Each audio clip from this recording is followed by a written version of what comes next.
Hey everyone, Not For Your Mama here. Today I'm going to show you how to make no-bake pumpkin cheesecake balls. Okay, let's start with our ingredients. First, you're going to need 2.5 cups of white chocolate, which equals 15 ounces of the almond bark. That's what I'm going to use. And of course, you know that has no almonds. It's just a name for the melting chocolate. Then we need 1.5 cups of vanilla wafer crumbs. So I just took the vanilla wafer cookies and beat them with a roller, and they do not have to be super thin.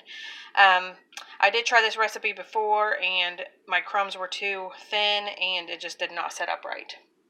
So then we need 1/2 cup of pumpkin puree, not pumpkin pie filling, just the actual pumpkin that comes in the can. Then you need 6 ounces of cream cheese, 1/4 cup of powdered sugar, and 1.5 teaspoons of pumpkin pie spice. Alright, so first we're going to just take about 1/2 cup of our white chocolate and melt it in the microwave. So if you're using these little bars, I'm just going to take 1.5 of these little bars and melt them in the microwave in 30-second increments until they're nice and smooth. Alright, that is nice and smooth and melted. So next we're going to take everything else, throw it in a big bowl, and mix it with an electric mixer until it is combined. Alright, that looks pretty good, so I'm going to go ahead and take a spoon and get that all off the sides. And then you want to add your melted white chocolate and beat that again for 2 to 3 minutes.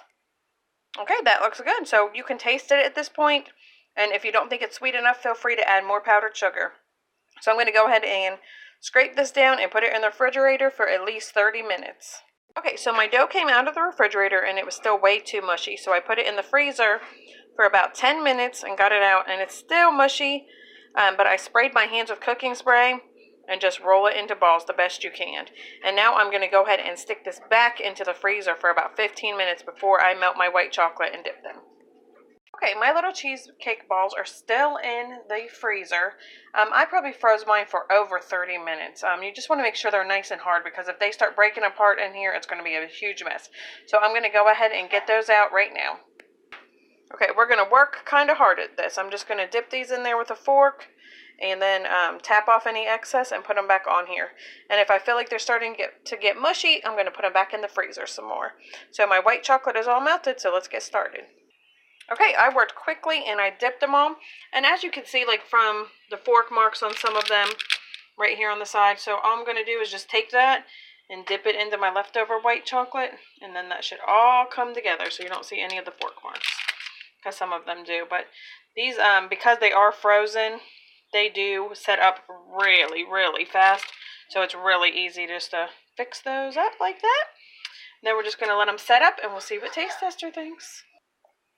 Alright, let's go take one over to Taste Tester. This looks like a nice yummy one. See what he thinks. How you doing, Taste Tester? There you go. Have a little taste.